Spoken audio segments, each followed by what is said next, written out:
Hi, I'm Bill Moore. I'm with PA Lyme Resource Network and here today to talk about Dare to be Tick Aware, preventing Lyme and tick-borne diseases. And I'm with the Pittsburgh Lyme Disease Support Group, which meets in Monroeville, Pennsylvania, and I'm a board member with PA Lyme. A quick medical disclaimer. The information presented today is for informational purposes only. It's not intended to be medical advice, or it's not intended to be treatment advice for any symptom or disease. I would refer you to your doctor for any information about medical advice. So in today's workshop, we're going to talk about the trends. The trends are all trending badly as far as the number of cases of Lyme disease being on the rise, the number of ticks that are infected by Lyme disease and other diseases being on the rise. We're going to talk about ticks and habitat. We're going to talk about the different diseases the ticks carry. It's not only Lyme disease, it's a number of other diseases. We're going to talk about the most important topic, preventing tick bites. We have the acronym DARE, D-A-R-E, which is D, defend yourself and your property. A, avoid tick habitat. R, remember to do a tick check and a shower. And E, to eliminate the ticks correctly. And finally, we'll talk about what to do if you are bitten by a tick, and then we'll have a quick wrap up. So in 2014, the state of Pennsylvania enacted Act 83, which was legislation to form a Lyme and tick-borne disease task force. The task force came out with a number of recommendations, of which the state of Pennsylvania was at risk for tick-borne diseases, and a number of programs came out of that aimed at prevention, education, awareness, and surveillance. So this program that we're doing today came out of that. It's an educational program, a prevention program aimed at slowing and reducing the growing incidence of Lyme and other tick-borne diseases. So again, the name of the program is Dare to be Tick Aware. Our goal is to improve the public awareness and community awareness. It was partially funded by a CDC preventative health block grant. And this presentation is available to community groups, businesses, anybody that would benefit from a tick awareness message. You can contact the email address showing on your screen, info@palyme.org, to arrange having this presentation done for your group. So this is a recorded audience. However, as a way of an opening discussion, I'm wondering how many people watching have been bitten by ticks before.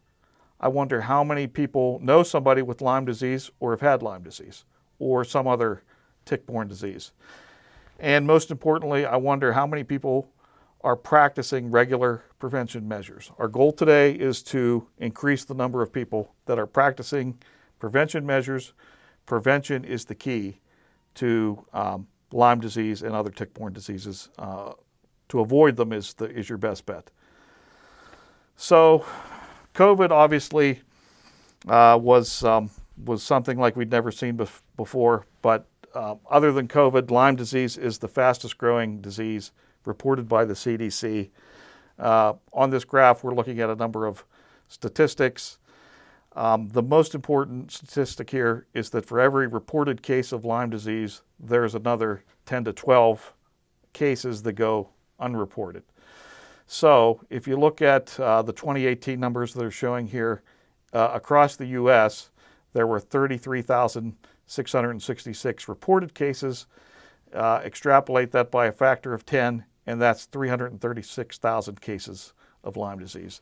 The updated numbers for 2020 from the CDC actually show that there are 476,000 cases of Lyme disease across the U.S. And Pennsylvania, unfortunately, has been number one for 7 years in the number of cases of Lyme disease. In 2018, there were 10,208 reported cases, which extrapolates to more than 102,000 actual cases of Lyme disease in Pennsylvania. Pennsylvania has been number one 7 years in a row for the cases. So we're right in the epicenter of the Lyme epidemic here in Pennsylvania. The age groups that are most at risk are ages 5 to 15, and ages 45 to 60. Now, why are the children 5 to 15 at such high risk? Well, they're the ones that are outside doing, just playing in their backyard, which is a very common place to get bit by a tick, or they're doing sports, or they're at a playground, or a public park. They're doing all the things that puts them at risk to being bit by ticks. The age group 45 to 60, they could be the parents of the same children, or they could be doing activities like gardening, hunting, hiking, or they could be outdoor workers. All these things put you at a higher risk for Lyme disease and other tick-borne diseases. Now we're going to talk about ticks and their habitat. The background of ticks. Ticks are ectoparasites. You may have heard of parasites causing disease inside the body, but ticks are ectoparasites, means they stay on the outside of the body. They attempt to find a spot on your body where they can attach and then stay undetected for up to 5 days while they feed. So they are of the arachnid family, which means they're 8-legged like a spider. They're found in temperate areas. The deer tick is now found in every state except Hawaii in the U.S. The deer tick, also known as the black-legged tick, and these ticks are capable of transmitting many different pathogens, not just Lyme disease. So it's important to point out ticks carry more than just Lyme disease. Lyme disease is known as Borrelia burgdorferi. That's the bacteria that causes Lyme disease. But all these other diseases are also carried by ticks in Pennsylvania. Babesia, Powassan virus, Bartonella, Q fever, tularemia, ehrlichiosis, Rocky Mountain spotted fever, all have been reported in Pennsylvania ticks. So Pennsylvania has 4 primary ticks that transmit pathogens. The most popular by far is the black-legged tick, also known as the deer tick, that transmits Lyme disease, anaplasmosis, babesiosis, Bartonella, Borrelia miyamotoi, and the Powassan virus. The American dog tick, also found in Pennsylvania, does not transmit Lyme disease, but does transmit Rocky Mountain spotted fever, tularemia, and ehrlichiosis. The Lone Star tick, also in Pennsylvania, it transmits a number of diseases, included Rocky Mountain spotted fever, star eye, and the alpha-gal allergy. Now, if you've ever heard of someone getting bit by a tick and then developing a red meat allergy, that person was bit by the Lone Star tick. And finally, the groundhog tick is found in Pennsylvania, which transmits the Powassan virus. There's one more tick that's been found in Pennsylvania. It was reported for the first time in the U.S. in 2017, and that's the Asian longhorn tick. As far as we can tell, as of today, there's been no diseases associated with the Asian longhorn tick. Now, ticks are crafty, and that can change over time. But the folks that do tick testing, as of now, have not found any disease in the Asian longhorn tick.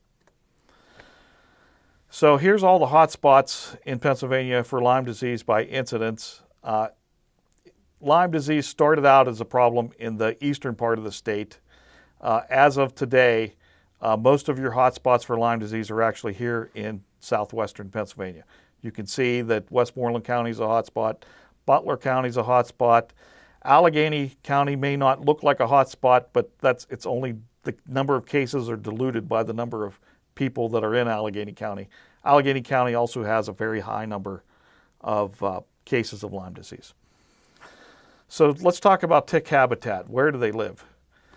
All the places showing here are places where we would consider tick habitat. So any place where the grass is overgrown, where there's high grass, where there's a lot of wood piles, leaf litter, a lot of debris like that would be places where ticks live. If you were going through the woods and you see a down log and you think, well, I'm going to rest for a minute on this down log, that would be a bad idea because ticks will infest down logs. If you're walking on a trail and you want to rest against a tree, that would also be a bad idea because ticks will infest the base of a tree and you would be at risk. Picnic tables, we show a picnic table in this slide only because we found that in public parks, the picnic tables themselves get infested by ticks. Wood piles, stone piles, anything that would attract mice, anything that attracts mice is going to attract ticks as well. So tick behaviors. There's some myths about ticks that we want to talk about. Ticks cannot jump. They cannot fly. So ticks are not above you. They're not flying on you. They're not dropping from the trees above you. What they are doing is they're doing something that we call questing. You can see in this slide. If you have high grass, let's say up to 1.5 feet, maybe 2 feet at the most, ticks will be hanging out on the end of a blade of grass, doing something that we call questing. They're waiting for somebody to come by. They're waiting for a person or another animal to come by. They use carbon dioxide. They can detect carbon dioxide. They can detect heat, vibrations, body odors up to 50 feet away.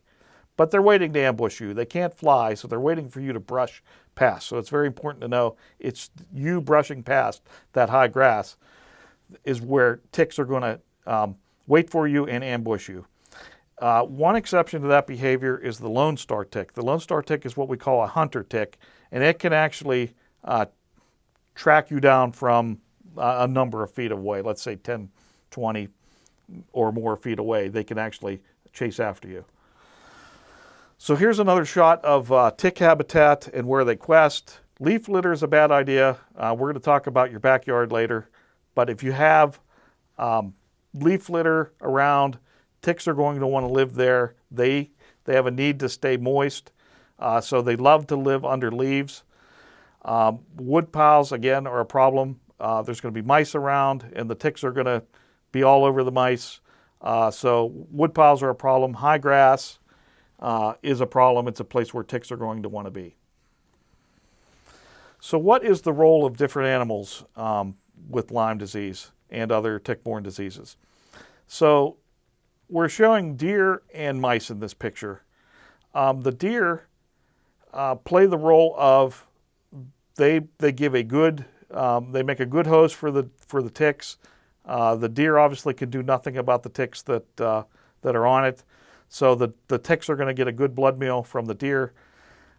So what is the role of the deer? The deer is increasing the tick population by making a nice host for the ticks. However, the deer do not play a role as far as passing Lyme disease onto that ticks.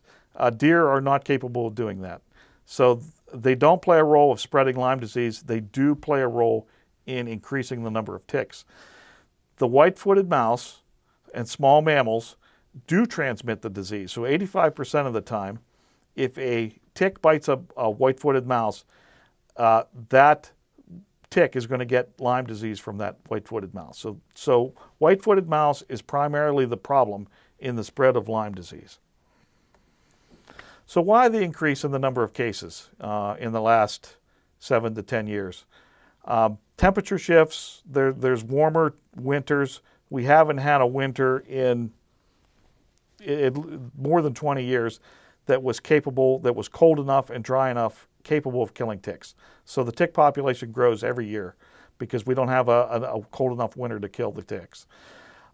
There's more residential development and sprawl.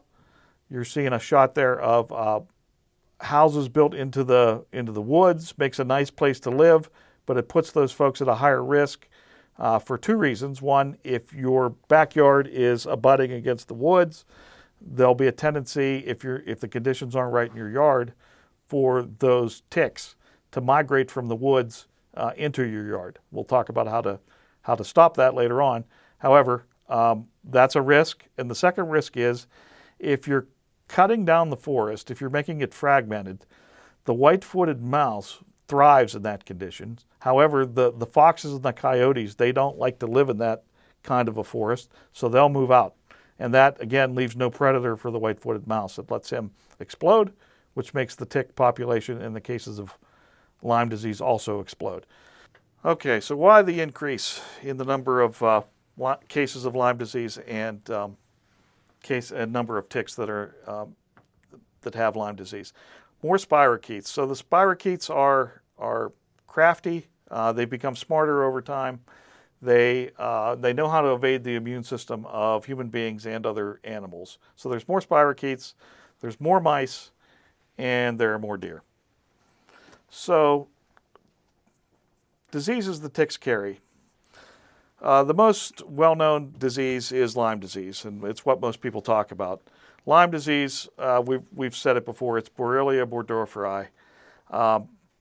It started out in Lyme, Connecticut, which is an East Coast town in Connecticut, and that's where it started. If you look at this graph here, every blue dot is a case of Lyme disease.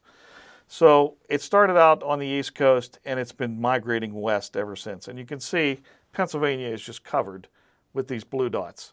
So right now we are the hotspot for Lyme disease, and it's going to continue to migrate west. The vector is the black-legged deer tick, and the primary reservoir for the disease is the white-footed mouse. But less recognized are the co-infections, which the people that are the most sick are people that have more than one disease, not just Lyme disease. So they have Lyme disease and babesiosis, or they have Lyme disease and Bartonella. So this is our tick ID card that we hand out, also downloadable from our website, palyme.org. But it shows all the different ticks and the different diseases that they carry. Again, babesiosis, Bartonella, Powassan virus, Rocky Mountain spotted fever, to name some of them. So the life cycle of a tick. A tick will live for 2 years, has 4 different life stages. Starts out as an egg. The adult mother will lay the eggs. As an egg, they will molt into a larva. As a larva, they are too small to find human beings, but they will find birds and the white-footed mouse as a larva. As a larva, they will contract Lyme disease from the mouse, and then they will come back as a nymph. As a nymph, they are able to find human beings as a host, and the nymph is really problematic for human beings because the nymphs are so small, and they've gotten, at that point, they've gotten the Lyme disease from the mouse, so they can transmit infection. So nymphs are actually the most likely life form, I guess, to say, that can transmit Lyme disease. And then finally, as a nymph, they will molt one more time and become an adult. So this chart is showing you the dangerous months. I want to point out that you can get bit by a tick, you can contract Lyme disease in any month, 12 months of the year. Now, when it's wintertime and there's snow cover, the ticks will stay under that snow cover. They can actually stay warm and moist under the snow. But in the wintertime, one day above freezing, anytime it gets above freezing, those ticks will come out in quest. So my wife actually works at a doctor's office, and in the winter months she'll come home and she'll say, "Hey, it's January, but we had a kid in today for a tick bite." That's very common. But obviously the mild weathered months, the spring, the summer, are the most prevalent for being bit and for contracting Lyme disease. Okay, this slide's talking about tick size and engorgement. So ticks can feed for more than 5 days, and that's what they want. They want to find a place on your body where they remain undetected, and they will actually stay on you and feed for up to 5 days. Nymphs are small. They're barely visible to the eye. Nymph, we would say, is like the size of a poppy seed or the size of a period on a sentence. It's extremely small. But even a nymph allowed to feed for up to 5 days is going to grow in size up to 100 times its normal size. So if it stays on for up to even up to 7 days, it's going to be very large at that point. Your goal is to find it when it's still small, because the longer it's on, the longer the possibility of disease transmission. So how long does it take for that tick to be attached to transmit disease? For Borrelia burgdorferi, the best scientific evidence we have right now is that it takes 18 to 24 hours to transmit from that tick, Lyme disease, from that tick to the person. I've known people that have said, "Hey, the tick wasn't attached wasn't even attached 12 hours and I got Lyme disease. The problem really is you don't know how long that tick was attached. You can surmise, you can guess, you really don't know. So Borrelia burgdorferi, best evidence shows that it takes 18 to 24 hours. Rickettsia takes only about 6 hours attachment, and the Powassan virus, which is thankfully pretty rare, only takes 15 minutes to transmit from tick to person. And here's a graph showing the percent likelihood of transmission over time. So you can see if that tick was only attached for a couple of hours, there's almost zero chance that tick transmitted disease to you.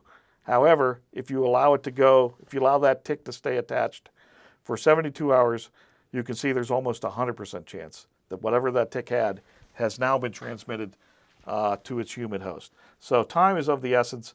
Finding the tick early, avoiding being bitten at all is the best. But if you are bitten, getting that tick off as soon as possible. So let's talk about the most important topic for today, how to avoid tick bites. Our acronym is DARE, D-A-R-E, and the D is to defend yourself and your property. So what's your exposure risk? If you live in a house that's surrounded by the woods, you're at a higher risk. If you have pets that are going to travel in and outside, you're at a higher risk. Those pets are going to bring in ticks with them. If you have a lot of small rodents in your yard or deer in your yard, you're at higher risk. If you are a person that works outside, or you have children, or you are a child that plays outside and plays sports, you're watching sports, you're hunting and fishing, that puts you at a higher risk. If you're a gardener, that puts you at a higher risk. So what do you do? Here is our best advice for how to avoid being bit by a tick. You want to dress for protection. You want to spray your clothes, your shoes and your socks with permethrin. Now, permethrin is something you can buy online, of course. You could buy it at Walmart or a sporting goods store. But at the very least, you want to spray your shoes and socks with permethrin. Now, it's not something you'd spray on wet. You'd put it on your shoes and socks ahead of time and let it dry for an hour. And now your shoes and socks are protected. Of course, you can go further and spray it on your entire, all your clothes, your pants, your shirts. But at the very least, if you do your shoes and your socks, studies show that just spraying the shoes alone with permethrin offers you 74 times protection. That means it's 74 times less likely you're going to get bit by a tick just by spraying permethrin on your shoes. And why is that? It's because you spray it on your shoes, the ticks are going to start low, they're going to try to crawl up you, but they're going to be repelled or killed by the permethrin if it's on your shoes. So to go a step further than that, you've now treated your shoes, socks, and clothes with permethrin. You want to spray your bare, exposed skin with something like Deep Woods Off, something that has at least 20% DEET in it. Deep Woods Off would meet that description. But there's a lot of choices. If you think DEET is too harsh, if you want to use something that's more natural, you can use some of the things that are showing in this slide. Repel is something that has lemon eucalyptus in it.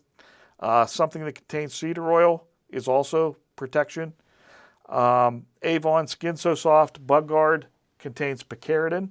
Picaridin is a pepper-based repellent, and it's something that would be more mild than DEET. Avon Skin So Soft Bug Guard, it's called. So those are all options for you. If you spray your skin with something natural, you would want to reapply it more often per the directions. Or DEET is shown to be the highest level of protection. Remember that it only takes 1 minute to do these two things. Spray your skin with DEET or something natural, and to spray your clothes with permethrin. It only takes a minute, but you want to do the permethrin ahead of time. If you don't want to be hassled with applying the permethrin yourself, you can buy pre-treated clothes. Insect Shield is a brand that sells pre-treated clothing. Other brands, REI, Land's End, their claim is that the permethrin will last up to 70 washings. So you can look for those brands online. And how do you defend your own home? We would recommend for your yard anything that increases sunlight into your yard. So keeping trees cut back, keeping your grass cut low, keeping weeds cut low. If you have a wood pile, move it to the perimeter of your yard. Don't have it near your house. In this slide, we're showing a play set. The play set, you might be tempted to move it back into the perimeter of the woods so that the kids are in the shade. That's a nice thought. However, it would be better to bring that play set into direct sunlight and keep the weeds cut low around it. That will prevent the tick bites. If you're butting up against the woods, we recommend a barrier, a 3-foot wide or greater barrier. Preferably, that barrier is cedar chips. Now, cedar chips are natural repellent for ticks, but you can use stone for that barrier. What you're doing, you're discouraging the migration of ticks from the woods into your yard by having some sort of barrier. If it's cedar chips, it's already naturally repellent for ticks. But if it's something else like stone or bark chips or something like that, you'll want to spray it 3 times a year with a permethrin-based insecticide. We'll have some shots of that coming up. But keeping your yard cut, keeping the grass cut short, is very important. So there's some different recommendations for plants. There are plants that help control ticks showing here. There are plants that are bad as far as ticks go, and you may have heard the Japanese barberry plants. They're deer resistant, but they create a perfect human environment for ticks. Why is that? They're very hardy, and they drop their leaves, and when they drop their leaves, all those leaves become a perfect environment for ticks. So our advice is to get rid of Japanese barberry. And for what it's worth, there's some animals that help control ticks. The guinea hens and the opossums have been known to eat a lot of ticks. So here's some sprays that we show you. Enforcer Flea and Tick is one spray. Again, you want to spray that perimeter between your yard and the woods at the very least. If you want to treat your whole yard, that's also fine. It's just not as important if you keep your yard cut, the grass cut short, and there's a lot of sunlight in your yard. It may not be necessary to treat your whole yard for ticks. This is an interesting option, tick tubes. If you have a mouse problem, if you know that you have a mouse problem in your yard, you can use tick tubes. We're showing Daminix tick tubes in this picture. You can make your own if you want to, and if you make your own, it's simply taking either a piece of PVC or even a toilet paper roll and stuffing it with cotton balls. The cotton balls have been soaked in permethrin. Now, why is that helpful? The mice have an instinct to steal the cotton. They'll steal the cotton, they'll take it back to their nests, and because those cotton balls are treated in permethrin, what they're doing is they're treating themselves with permethrin. So you break that cycle where the tick is coming to feed off of the mouse, that cycle where the tick would contract Lyme disease from the mouse. You're stopping that cycle by treating the mice with permethrin. So Daminix tick tubes or make your own.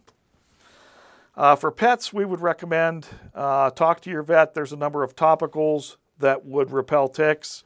There's the Seresto collar. There's a Lyme vaccine for dogs that's actually very effective. For cats, our recommendation is there's no scientific evidence that cats can get Lyme disease. However, be careful with the wet permethrin around cats. Wet permethrin is toxic to cats. Once it dries, it's fine, but wet permethrin is a problem. Okay, so that's the D, the defend yourself and your property. Now A, how to avoid high-risk habitat areas. High grass areas are a problem, so be careful if you're out in a high grass area, hiking or walking through an area with high grass. Gardening is a problem, so be sure you have your protection on when you're gardening. If you're walking on a trail, best to stay in the center of the trail because there's going to be ticks on each side of you questing. So stay in the middle of the trail if you can, and make sure you have your protection on. Sitting on logs and stone walls, that's mice habitat. It's a bad idea. Bird feeders are great, but we would recommend putting bird feeders on the perimeter of your yard because bird feeders will also attract mice and other small animals. Now, you've been out in tick habitat and you come back inside. We recommend putting your clothes in the dryer on high heat for at least 10 minutes. Now, why the dryer and not the washing machine? If you put clothes that happen to have ticks on them in your washing machine, once those ticks are wet, they're not going to drown. They don't have lungs. So once the ticks are wet, now you put those clothes in the dryer and the ticks are still on them. It's going to take 60 minutes of high heat to kill the ticks. But if you went straight to the dryer and put them on high heat, it only takes 10 minutes to kill the ticks. So now we're up to R. Remember to do a tick check in a shower. So you came home from tick habitat. Let's say you're out gardening. You were out doing something in your yard. You came in. You threw your clothes in the dryer for 10 minutes. Now you want to do a tick check as soon as you come inside. Preferably have another person help you with your tick check because it'll be easier for somebody else to check you. But if you're going to check yourself, that's fine too. You'll probably need a full-length mirror or something like that to be able to check all the areas of your body. If you're a parent, check your kids, check your pets. Where are those ticks going to be? They're going to be anywhere they think they can remain undetected. So that's going to be your hairline. They would want to get in your hairline. They would want to get in your armpits, underneath your underwear, places like that. Anywhere they think they can stay undetected, even your knees. Anywhere where clothes fits tightly. And why is taking a shower important when you come back in? Well, if it's been less than 2 hours, those ticks, if they're on you, they may not have attached yet. If it's within 2 hours, they probably have not. So it's important. Take a shower. So you were out gardening, come in, do a tick check real quick, take a shower. If they're not attached yet, they'll just wash right off. Now, if they are attached, they're not going to fall off. That's why you need to find them. And finally, that brings us to the E in DARE, how to eliminate a tick correctly. There's a lot of bad information about how to eliminate a tick. So here's what we recommend. Grasp the tick firmly with a pair of tweezers. Regular tweezers are fine. Do not squeeze the tick. If you squeeze the tick, you may squeeze what's inside the tick, its diseases, back into the person that's been bitten. Pull it straight out. Clean the area with alcohol wipes or hot soapy water. Watch for any indication of infection. Do not twist the tick. Do not burn the tick. Do not put any substance on the tick. Petroleum jelly, peppermint oil, Dawn dishwashing liquid, anything you've heard, do not put it on the tick. Why? Again, we don't want to agitate the tick. If you agitate the tick, there's a good likelihood that he's going to regurgitate what's in him, the diseases in him or her, into that person. And don't squeeze the body. Here's a couple of other tick tools that are helpful. Thin pointed tweezers are fine. The Pro Remedy tick tool, which you can find on Amazon, is very good. It has like a little scoop that you can scoop up a tick, as well as the tick check card showing here. You can find these on Amazon. So what do you do with the tick? We would recommend keeping the tick for tick testing. Do not flush the tick down the toilet. Do not burn the tick. If you're going to discard it, put it in something sealed. But we recommend keeping it for tick testing. And if you're not going to send it for tick testing right away, if you're going to wait to see if symptoms arise, then put it in the freezer. So if you do find an attached tick, what do you do? www.ticklab.org.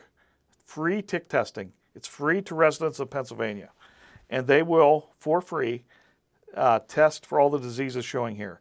Lyme disease, anaplasmosis, babesiosis, Powassan virus. The turnaround time is 72 hours, and you can add an advanced panel for an extra $50. And remember that website, ticklab.org. It's a very important website for free tick testing.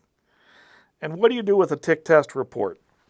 Well, I mean, one thing you could do is you could wait to see if the symptoms arise and then get the tick tested. And then you take that report to your doctor. That's one thing you could do.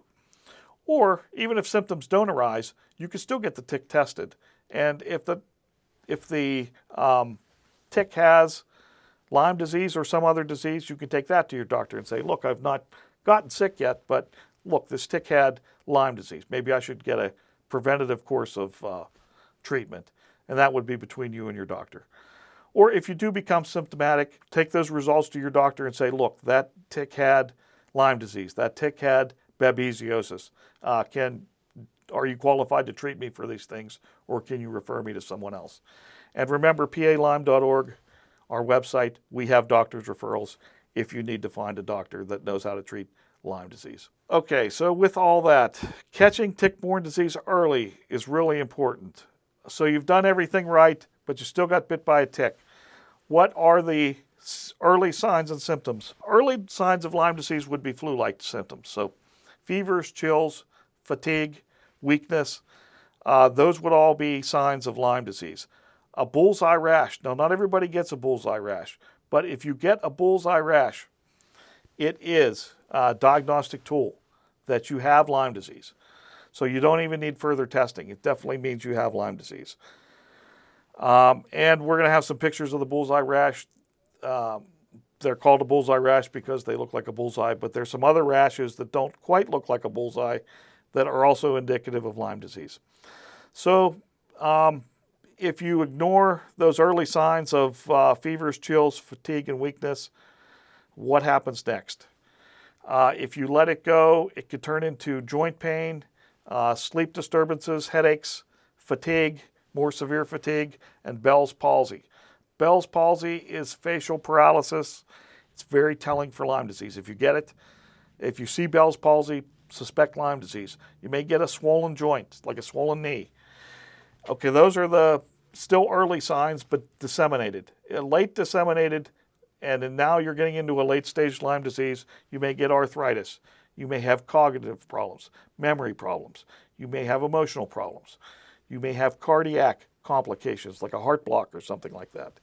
Those are signs of late stage Lyme disease, and you don't want to let it get late stage. So here's some bullseye rashes. The top picture there is the classic bullseye rash. Here's some other rashes. They may be raised or flat. They may be warm. They may be itchy. They may be painful. It varies a lot. Less than 50% of the people get a rash. So don't think because you didn't get a rash, you don't have Lyme disease. Again, the sickest people are going to have Lyme disease and something else, Bartonella, Babesia. So remember, talk to your doctor not only about Lyme disease, but about some of these other infections. Here's some other rashes. This is what Rocky Mountain spotted fever looks like. This is what Bartonella looks like, also known as cat scratch fever. So why is this important? Again, talk to your doctor. Different infections means different tests. It means different treatments. So see your doctor if you have new symptoms after the tick bite. Don't forget about the tick bite. Tell the doctor, I had these symptoms after being bit by a tick. So in summary, your best bet for dealing with Lyme disease is to prevent it. Your best bet is to prevent ever being bit by a tick. And the vast majority of bites occur in your own backyard. So watch out. Don't think you're safe in your own backyard. Of course, we've talked about the steps that you can take. Children are at high risk. Know what the prevention steps are and the early symptoms. And remember us, we are PALyme.org. Our website is www.PALyme.org. On our website is a number of additional information about the things I've talked about, handouts that you can download. So please take a look at that. Other websites that we would say are important, ticklab.org, which we've already mentioned. Tickencounter.org is a great website for more information about ticks. The CDC's website and some others showing here. And remember us, we are the PA Lyme Resource Network. We are an all-volunteer nonprofit organization. We have 18 support groups across the state of Pennsylvania. If you know anybody that needs doctor referral, that needs support for Lyme disease, again, remember us, and we're happy to help.